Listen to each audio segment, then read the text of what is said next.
Halo semua, kenalin aku Adlina Revi Suraya dari MSP IPB. Di sini aku akan menjelaskan mengenai rancangan kerja yang akan dilakukan di laboratorium saat isolasi DNA. Dan ini rancangan kerja aku. Nah, hal yang perlu disiapkan, pertama jas lab, kedua latex non-powder, ketiga masker, keempat buku catatan, dan yang kelima alat dokumentasi. Alat yang dibutuhkan yaitu inkubator, vortex, dan sentrifug. Sampel di vortex menggunakan aquadex sebanyak 5 kali bilasan masing-masing 1,5 menit sebelum dilakukan analisis. Sebelumnya isolasi DNA itu apa sih? Isolasi DNA itu teknik memisahkan sel dengan zat-zat lainnya. Nah, hasilnya itu akan mendapatkan DNA genom atau keseluruhan informasi genetik. Nah, untuk tahapan melakukan isolasi DNA yang pertama yaitu siapkan sampel sebanyak 0,03 gram yang dimasukkan ke dalam truk 1,5 ml. Nah, selanjutnya tambahkan 200 mikroliter GT buffer dan dihomogenisasikan menggunakan vortex. Selanjutnya yaitu ditambahkan 20 mikroliter Protka dan diratakan kembali atau di-shake kembali. Selanjutnya diinkubasi dalam inkubator dalam suhu 60 derajat Celcius selama kurang lebih yaitu 30-60 menit.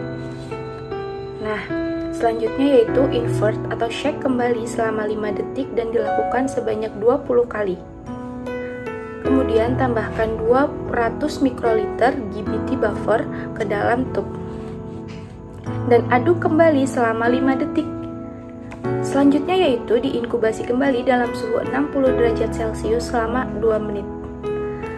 Setelah itu di-invert atau di-shake kembali selama 5 detik dan dilakukan 30 kali ulangan. Kemudian selanjutnya tambahkan 200 mikroliter etoh ABS dan diaduk kembali sampai rata sekitar 10-30 menit. Selanjutnya yaitu sampel disimpan ke dalam freezer selama 30 menit atau setengah hari. Selanjutnya yaitu sampel ditransfer ke dalam spin GD column dan selanjutnya yang dilakukan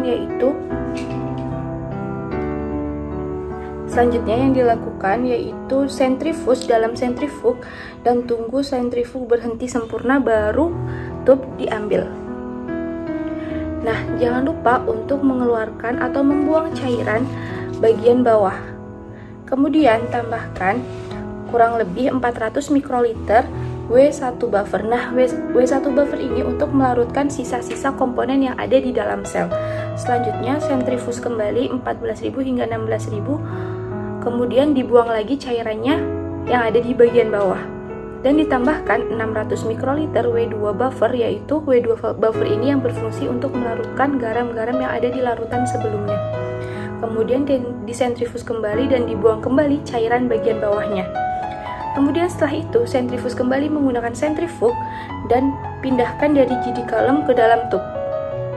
Kemudian ditambahkan 50 mikroliter preheat EB untuk 2 kali ulangan dan tunggu kurang lebih 10 menit.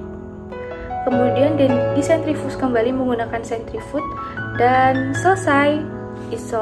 Dalam proses ini akan mendapatkan informasi dari DNA genetik. Terima kasih teman-teman, dadah.